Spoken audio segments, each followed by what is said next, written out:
The sound that shattered my 20-year marriage wasn't a fight or a slammed door. It was the quiet, almost insignificant chime of an expense alert notification on my executive desktop, precisely at 1:04 a.m. My name is Sandra, I'm 45, and for 2 decades I had been the COO, the silent co-founder, and the invisible backbone of Morton Vance Consulting, the global firm I built with my husband Mark and our business partner Victor Vance. In this firm, Mark was the flashy face and the strategist, while Victor was the financial genius and my right-hand man for all things legal and accounting. And me? I was the guardian of compliance, the brain that managed the ledgers, ensured tax adherence, and frankly kept both of my charismatic partners out of a federal penitentiary. That night, I was home late, finalizing the quarterly expense audit. Mark and Victor shared several corporate cards, but one in particular, the backup account tied to an offshore entity, was under my strictest, yet informal, jurisdiction. It was their wild card, a symbol of their implicit trust in my discretion. But something about this quarter's numbers looked too clean, too perfectly balanced. Driven by a nagging suspicion, I decided to pull the expenditure report on Mark's backup card for the first time in 8 years. The 1:04 a.m. alert was from an exclusive Maldivian resort booking service. The charge, $47,000. The purpose? Emergency 2-week private villa reservation. In the comment line, which I myself had programmed to require a project code, Mark had typed, Project Vance, Success. Vance. Victor Vance. My heart didn't break. It went Arctic. Mark wasn't having a cheap affair with some 20-something junior associate needed for youth outreach. He was betraying me with my business partner and closest friend, the man who had been the best man at our wedding and the godfather to our daughter. The 2 pillars of my professional and personal life, Mark, my husband, and Victor, my partner, had collaborated, using our joint reserved corporate funds to finance their double-barreled infidelity. The instant I saw Project Vance, my marriage, my friendship, and my 50% equity stake in Morton Vance Consulting ceased to be a personal crisis and transformed into a textbook case of conspiracy to commit corporate financial malfeasance. My compliance officer brain, the part of me that thrived on order and consequences, took over entirely. Mark was stuck in a critical closing meeting in Zurich. Victor, I knew, was supposedly conducting a priority client audit in Dubai. Zurich and Dubai. They were using our firm's most exotic client locations as their perfect alibi, secure in the knowledge that I wouldn't call them at 2 a.m. I closed the browser tab. I didn't cry, scream, or throw the laptop. Instead, I opened the encrypted folder on my hard drive, the one I had created years ago while researching loopholes in international corporate law. Project Equilibrium. Inside were templates for forensic audits, diagrams of our offshore shell, structures, and complete documentation of the firm's entire financial skeleton. They assumed I was sleeping while they were popping champagne in the Indian Ocean. They viewed me as nothing more than a convenient infrastructure, the wife who kept the lights on and the IRS at bay. They forgot that I was not just the infrastructure, I was the architect, and I held the kill switch. I knew that rock bottom has a basement, and this one smelled of moe and chandon, betrayal, and a $47,000 unauthorized transaction. My plan for revenge would not be emotional or messy. It had to be professional, legally undeniable, and absolutely catastrophic to the dual empires they had built on my back. The hours between 1:04 a.m. and sunrise were not spent drowning in sorrow or contacting a divorce lawyer. They were spent working. Mark and Victor had assumed that my dedication to compliance meant rigid adherence to the rules. They were about to discover that true compliance expertise is the ability to locate, exploit, and surgically apply every technical infraction, every gray area, and every single oversight they had ever made. My compliance history wasn't just a job, it was my war chest. I started with the Project Vance Success transaction. That $47,000 reservation was the trigger, but the real ammunition lay in the 10 years of financial maneuvering that preceded it. They had always treated the firm's funds like their personal piggy bank, relying on my meticulous bookkeeping to render their irregularities invisible. I had kept them invisible, but I had also kept detailed documentation of every single red flag, every waived approval, and every expense that bent the rules just enough to make a tax lawyer sweat. I opened the firm's main ledger access and began pulling the archives. The objective was simple: to prove that the Maldivian trip wasn't an isolated incident of infidelity-fueled corporate fraud, but the latest, most arrogant iteration of a decade-long pattern of financial racketeering. I focused on the areas where I knew Mark and Victor had been sloppiest: the business development expenses linked to obscure shell companies in the Caymans, the excessive client entertainment costs that suspiciously coincided with personal family, holidays, and the vast consulting fees paid to third-party experts who, I now suspected, were nothing more than aliases or silent partners in their side schemes. Victor, the supposed financial genius, had always been too arrogant to scrutinize my double-checking. He viewed my compliance checks as tedious bureaucracy, not as a safety net I was constantly reinforcing beneath his risky high-wire act. He thought he was untouchable because he managed the offshore logistics. He forgot that I was the one who wrote the onboarding procedures for every single offshore account, requiring full, encrypted backups of all transaction histories, backups that only I knew how to access without tripping a silent security alert.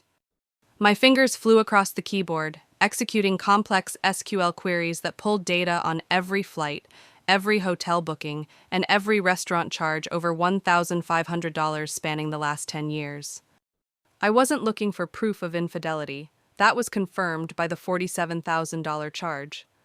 I was building a federal case for tax fraud, wire fraud, and deliberate misallocation of corporate assets. In the world of high finance, cheating on your wife is a personal problem. Cheating on the IRS is a life sentence.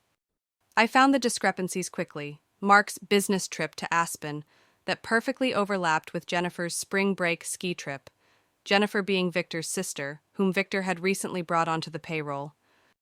The $8,000 client dinner that occurred on a Sunday night in a remote coastal town where neither the firm nor the client had any known business operations. Each item individually was a minor accounting error. Collectively, over 10 years, they painted a portrait of systemic, calculated conspiracy. The most damning evidence concerned their equity split. When we formed the company, Mark and Victor had quietly negotiated a series of side agreements with each other, agreements they had forgotten to file with the corporate registrar, but which I had insisted on receiving copies of for my records. These documents showed that they were systematically overstating their own capital contributions while slowly diluting my effective ownership percentage through complex non-cash transactions. It was a slow-motion corporate coup, and the Maldivian trip was simply their victory lap, paid for with the loot. As the morning light began to creep through the windows, I had the evidence compiled, a pristine, encrypted folder labeled Project Equilibrium, Phase 1, Documentation. It contained 500 pages of meticulously cross-referenced data, linking their personal expenses to fabricated project codes and providing the full metadata on the offshore accounts. They had pushed me into the abyss, thinking I was just a woman who would cry over a canceled vacation. They were about to discover that they had pushed the one person who held the architectural blueprints to their entire fragile world. With the documentation secured, Phase 1 complete, I moved immediately to Phase 2, structuring the containment and launching the triggers. This wasn't just about collecting evidence. It was about ensuring that when the hammer dropped, it would fall precisely where I wanted it to, catching Mark and Victor in an inescapable legal and financial snare. They were scheduled to return from their Maldivian escapade in 2 weeks, and I needed the framework for their destruction to be fully functional before they ever stepped back into our sleek, glass-walled office. The first step was to secure my own position and isolate them financially. Their greatest arrogance was assuming that my signature on corporate documents was merely a formality. Over the years, I had insisted on drafting a series of business continuity and ethical conduct clauses, buried deep within the firm's operating agreements, documents they had signed without reading, too busy celebrating their latest deal to worry about tedious compliance paperwork. I located the Breach of Fiduciary Duty clause. This clause, which I had expanded aggressively 5 years ago, stipulated that any co-founder found to have used corporate funds for unauthorized personal gain exceeding a certain threshold, a threshold easily surpassed by the 47,000 Maldivian trip, would automatically trigger several mechanisms. 1. Immediate suspension of all signing authority, including access to the offshore entities. 2. Mandatory expedited forensic audit overseen by an independent legal counsel, whom I, as COO, had the sole authority to select. 3. A buy-sell clause activation, forcing the selling co-founder, the one in breach, to sell their shares back to the firm at a drastically reduced, predetermined valuation, effectively making the shares worthless. Crucially, Mark and Victor had both signed a rider confirming that the Maldivian account was strictly for offshore client development, making the personal booking an undeniable, clear-cut breach of that fiduciary duty. The charge was their signature on their own warrant. Next, I focused on the corporate structure, a complex web of shell companies designed to minimize taxes. Victor was the genius who built it, but I was the one who maintained the administrative compliance, knowing exactly which jurisdiction required which specific, easily overlooked annual filing. I found 2 minor, yet critical compliance errors in the recent filings for the Cayman Islands Holding Company and the Dubai Asset Trust. Errors that, if reported simultaneously to both the regulatory body and the IRS via their specific whistleblower portal, would trigger an immediate comprehensive asset freeze and investigation. The beauty of this maneuver was twofold. It wasn't me freezing their assets, it was the state regulator and the IRS, based on their own flawed paperwork. And because I was reporting the errors before the freeze, I established myself as the crucial cooperating party, the ultimate insider who was cleaning up the mess, protecting my remaining equity, and ensuring my immunity. I spent the next 3 days drafting the formal notice, the audit request, and the whistleblower submissions. The audit notice was addressed to a small, fiercely ethical law firm in Boston that specialized in rooting out corporate fraud, a firm I had vetted years ago and whose retainer agreement I had pre-signed, just for emergency legal counsel. This was not just a push, this was an orchestrated demolition of their entire financial foundation, triggered by their own lust and arrogance. They thought they were conducting a secret rendezvous in paradise, paying with money that was simply digits on a screen. They were about to learn that in my world, every digit has a consequence, and every single corporate rule they skipped was a landmine I had personally installed. The countdown to their professional extinction was officially at T-minus 10 days. Mark and Victor returned exactly on schedule, stepping off a private charter plane in New Jersey, tanned, rested, and radiating a smug, self-satisfied confidence that only 2 men who believe they've executed the perfect betrayal can possess. They expected a quiet re-entry. Mark expected a slightly stiff but routine welcome from his wife, perhaps a subtle tension that would dissipate over a few days. Victor expected a brief catch-up on the firm's operations. They expected to slip back into their roles, Mark as the charismatic leader, Victor as the financial wizard, and me, Sandra, as the reliable, easily managed operational support. They expected the status quo. What they found, instead, was a corporate guillotine, already swinging. I was waiting for them, not at our penthouse apartment, but at the firm's headquarters. The moment they strode into the opulent lobby, all designer luggage and sun-kissed skin, they were met by a palpable, immediate change in atmosphere. The air wasn't filled with the usual buzz of busy associates. It was heavy with dread. Their keys to the executive elevator were non-functional. They had to use a standard access card, which flashed red upon entry. They found me in the boardroom, sitting alone at the expansive mahogany table, which was meticulously cleared except for 2 identical heavy manila envelopes placed neatly in front of their usual seats. I was dressed not in my usual soft, neutral business attire, but in a sharp, unforgiving black suit, the uniform of the executioner.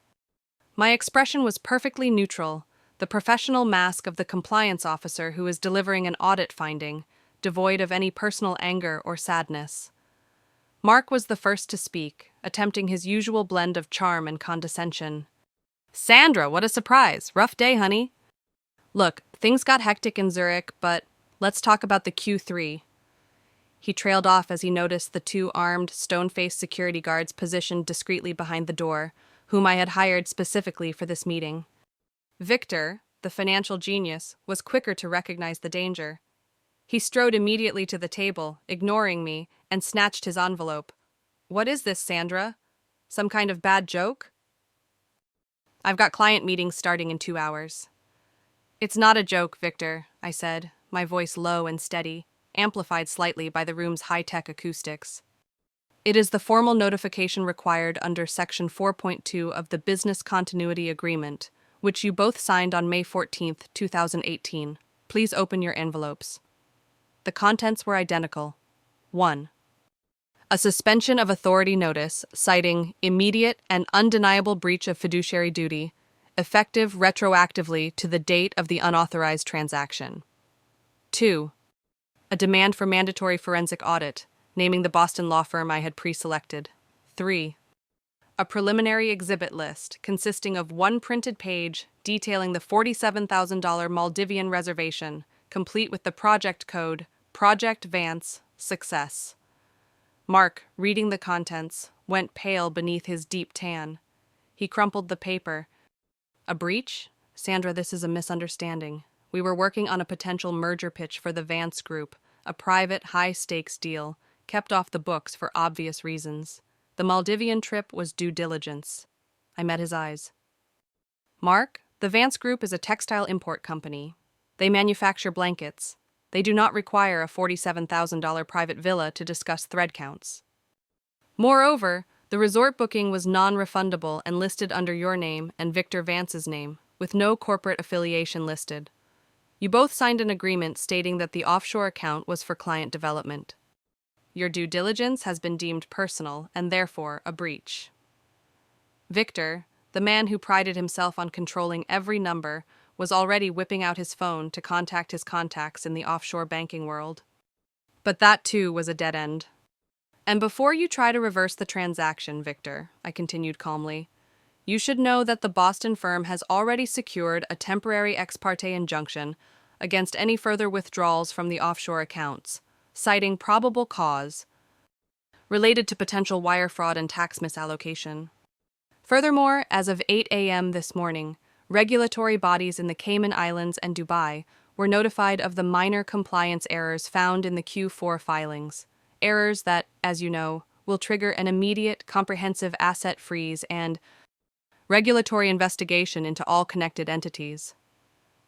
Their faces were masterpieces of shock, the arrogance draining away, replaced by the sheer cold terror of two men who suddenly realized they were standing naked in front of the IRS and the FBI. They thought they had pushed me down, the silent, dutiful wife and COO.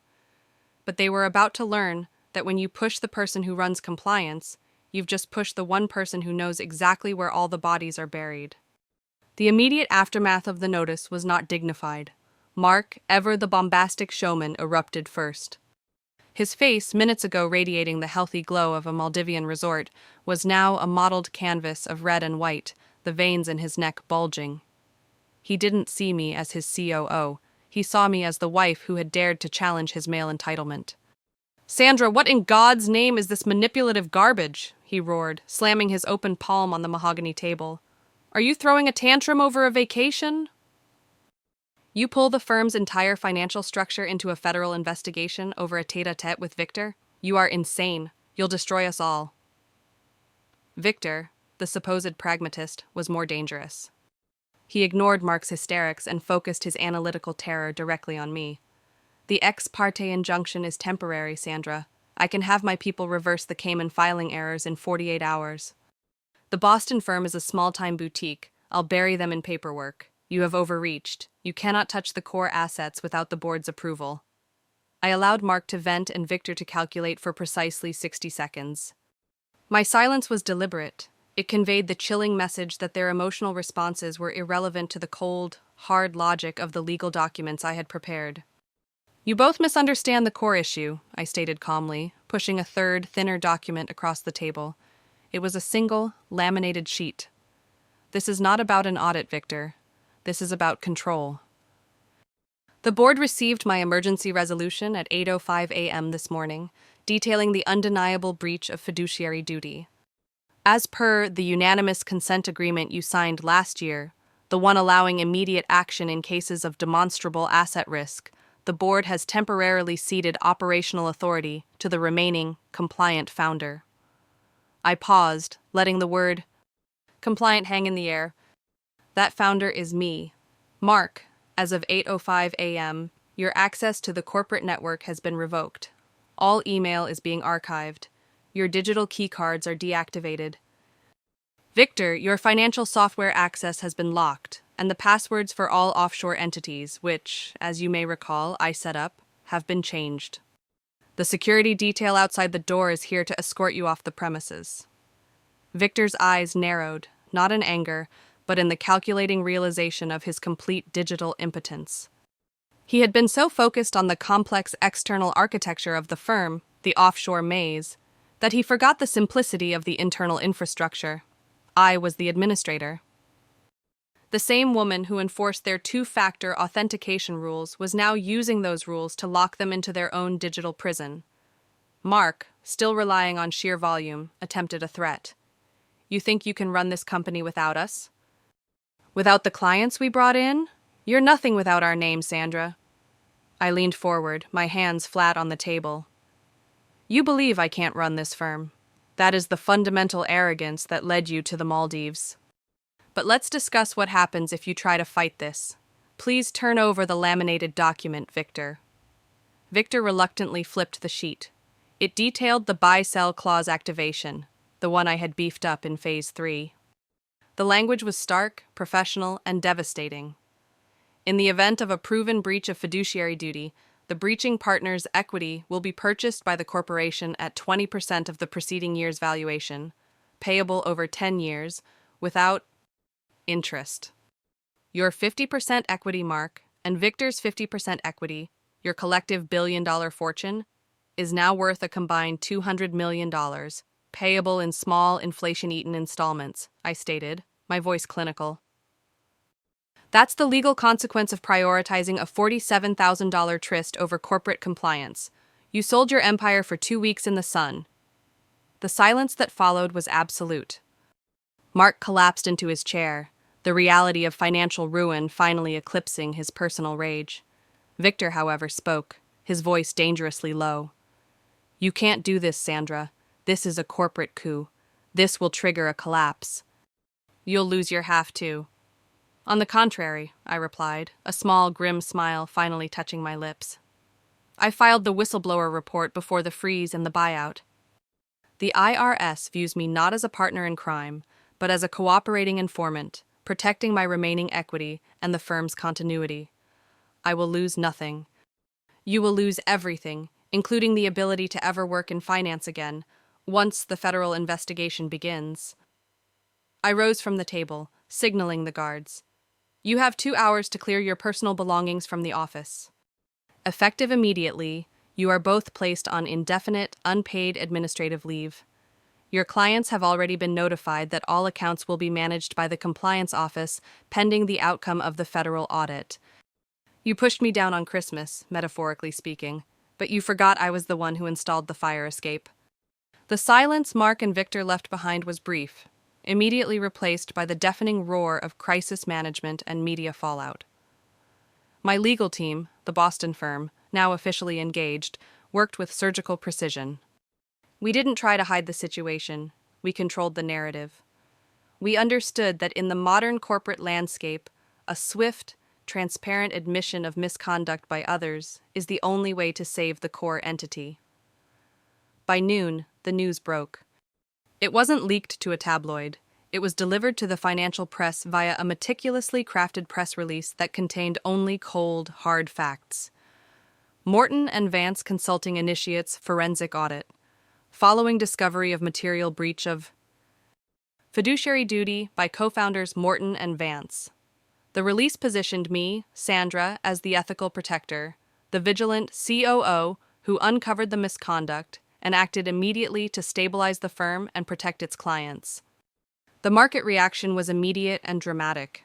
The firm's stock took a hit, but due to the decisive action and the clear communication that the breach was contained to the former executives, the drop was mitigated. Crucially, I had secured the allegiance of our largest institutional clients by personally calling their compliance officers and presenting them with the initial undeniable evidence, the Maldivian charge linked to the offshore shell accounts. When two of our biggest clients issued statements supporting my uncompromising commitment to ethical standards, the battle for corporate survival was won. But the personal fallout was the real drama. Mark and Victor, now locked out of their digital lives, were scrambling. Mark, predictably, turned to social media, attempting to launch the reverse victim shuffle. He posted a rambling statement implying that I was emotionally unstable, grieving the loss of our marriage, and using corporate tools to wage a personal vendetta. He even tried to rally the support of former colleagues, attempting to frame the Maldivian trip as a legitimate, high-stakes, confidential project that Sandra couldn't comprehend. This was exactly the trap I expected. Mark and Victor, blinded by their own sense of entitlement, didn't understand that the digital age rewards evidence, not bluster. My legal response was instantaneous and damning. We released a highly redacted yet compelling section of the forensic audit file to a reputable financial news outlet. The file didn't mention infidelity or marriage. It only showed the 10-year timeline of financial discrepancies, the dubious Cayman transactions, the undisclosed side agreements, and the escalating use of corporate funds for undocumented personal expenses, a clear pattern of tax fraud and wire fraud. The simple display of irrefutable, audited facts utterly demolished Mark's emotionally charged narrative. The public perception flipped instantly. Mark and Victor went from powerful executives facing a personal challenge to serial financial predators caught with their hands in the corporate till. The press, hungry for scandal involving wealthy figures, ran headlines focused on the sheer arrogance of booking a non-refundable $47,000 secret getaway using company funds. The Maldivian trip wasn't just infidelity, it was the ultimate proof of their hubris. Meanwhile, the federal investigation began in earnest. The IRS, having received my detailed whistleblower report, immediately took control. They weren't interested in the personal drama, they were interested in the undocumented offshore money movement. Mark and Victor had believed they were pushing down a mere wife. They discovered they had antagonized the one person who knew exactly which regulatory buttons to push. The silent victory was watching their world shrink. Their exclusive golf club memberships were suspended. Their credit cards were flagged. Victor, the man who prided himself on his vast network, found every door slamming shut, as lawyers realized that associating with him now meant associating with a federal target. They had pushed me out, hoping I would simply disappear. Instead, I had executed a corporate scorched earth policy, using my professional integrity as the weapon and their own sloppy paper trail as the fuel. The fight that Mark and Victor mounted was predictable, frantic, expensive, and ultimately futile. They hired high-profile defense attorneys, the kind who charged six figures just to issue a press statement. But their lawyers quickly realized they were defending clients who had not only left a perfect paper trail, but had actively antagonized the one person who held the blueprints to their defense. The core of their legal strategy hinged on discrediting me. They argued I was a jealous spouse engaged in malicious prosecution, and that the $47,000 was merely a minor accounting error. But my defense was unassailable. I was the chief operating officer, and my actions were mandated by pre-signed corporate documents. Every piece of evidence, from the Maldivian resort booking to the flawed Cayman filings, was presented not by me, but by the unbiased, federally mandated forensic audit team. The IRS and the SEC weren't interested in our marital history. They were interested in the 10 years of tax and wire fraud documented in my folders. The absolute final collapse of their power structure occurred during the emergency corporate hearing, requested by their lawyers to challenge the buy-sell clause. It was supposed to be their dramatic reversal, their chance to reclaim their equity. Instead, it became a public spectacle of their undoing. During testimony, Mark tried to portray himself as the benevolent patriarch, the visionary betrayed by his emotionally unstable wife. Sandra was never interested in the big picture, he lamented to the judge. She only cared about paperwork. It was Victor who sealed their fate. Pressured by the prosecutor, he made a fatal error of arrogance. He attempted to explain the intricate, deliberately complex structure of the offshore funds, attempting to prove that the Maldivian account was simply a temporary parking spot for legitimate funds. What he did in front of a federal judge and the IRS chief counsel was give a masterclass in how to commit wire fraud. His explanation confirmed every single suspicion raised in my whistleblower report, proving that the accounts were intentionally structured to evade U.S. tax liability. He thought he was proving his genius. He was signing his confession. The judge, a notoriously stern jurist named Judge Patricia Hawkins, who specialized in white-collar crime, cut him off with surgical precision. She immediately upheld the buy-sell clause, ruling that the evidence of financial malfeasance and self-dealing was overwhelming and demonstrable. Their billion-dollar empire was officially converted into small, uninsured, heavily discounted debt owed to the corporation I now solely controlled. That evening, I did the one thing I had avoided. I went to the penthouse apartment I had shared with Mark for 20 years. It was empty save for a few boxes of his belongings, neatly stacked by the security team. I didn't go there to cry, I went there to deliver the final, personal message. I found Mark sitting on the floor in the master bedroom closet, surrounded by his discarded designer shoes, looking utterly defeated, the charm and confidence entirely evaporated. He looked like he had aged 20 years in 2 weeks. "You won, Sandra," he whispered, his voice hoarse. "You destroyed me. You took everything, the money, the reputation, the clients. What did you get out of it?" I looked down at him, my expression perfectly neutral, the last remnants of the COO mask. "I didn't get out of it, Mark. I got balance. You and Victor treated me as a convenient accounting tool, a person whose value was purely logistical. You thought you could use the corporate ledger to fund your betrayal, never realizing I was the person who understood that ledger better than anyone." I pulled out a small printed card. It wasn't a divorce paper. It was a copy of the 47,000 Maldivian expense receipt, framed by the firm's ethical conduct clause and stamped "Final Audit Closed." "You didn't lose your company because of infidelity, Mark," I stated, dropping the card onto the floor beside him. "You lost it because you committed tax fraud, and you were too arrogant to realize that the person you betrayed was the only one who knew how to report it." I turned and walked away. The man who had used our corporate resources to push me aside now faced years of federal investigation and total financial ruin. I had pushed back, using his own greed as the ultimate weapon. The year following the corporate collapse and the ensuing media frenzy was one of relentless work, but the atmosphere at Morton and Vance Consulting, now simply Vance Consulting, cleansed of Mark's name, was transformed. With Mark and Victor facing multiple federal indictments for tax evasion and conspiracy, I took my rightful place as the sole CEO. The ethical integrity I had demonstrated during the crisis stabilized the firm, and clients, relieved to have a steady, trustworthy hand at the helm, remained loyal. The firm did not just recover, it thrived, buoyed by the narrative of the ethical COO who saved the business from predatory leadership. My focus remained on equilibrium. I ensured that the proceeds from the forced buy-sell clause, the small discounted payments Mark and Victor would receive over the next decade, were channeled into an employee profit-sharing trust. The money they had tried to steal and hoard was now directly benefiting the employees who had suffered under their arrogant management. I was dismantling their legacy piece by piece, converting their greed into corporate goodwill. Victor, the supposed financial genius, ultimately crumbled first. Faced with the reality of prison time and the loss of his reputation, he cut a deal with the prosecution, providing extensive testimony regarding Mark's larger, darker schemes I hadn't even discovered.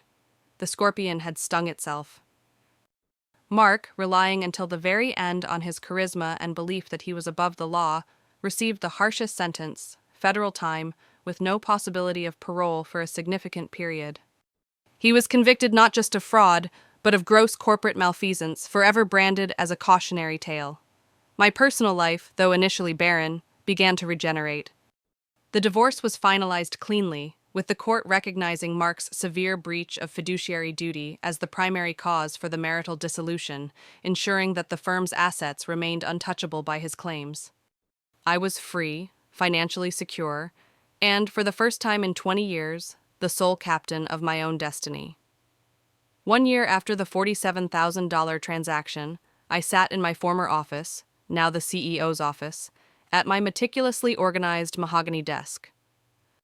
I wasn't wearing the black suit of the executioner. I wore a sharp, brilliant sapphire blue, the color of unwavering clarity in deep water. The desk was clean save for one small item, the framed receipt of the Maldivian resort, the one stamped, "Final Audit Closed." It was my trophy, not of vengeance, but of balance restored. The true victory was not the prison sentence, but the simple fact that I, the compliance officer, had managed to dismantle a system of entrenched male entitlement, using nothing but the very rules they thought were beneath them. They had believed I was just the wife, the background noise, the tedious paper pusher. They had pushed me aside, hoping I would disappear, but they forgot I was the one who had meticulously built, maintained, and understood the foundation of their entire world. The ultimate lesson of the Maldivian receipt was clear. In business, never betray the person who knows where all your money is. They thought they had pushed down a weeping woman. They had awakened the ruthless professional architect who knew precisely how to deploy the entire weight of the federal government against their offshore schemes.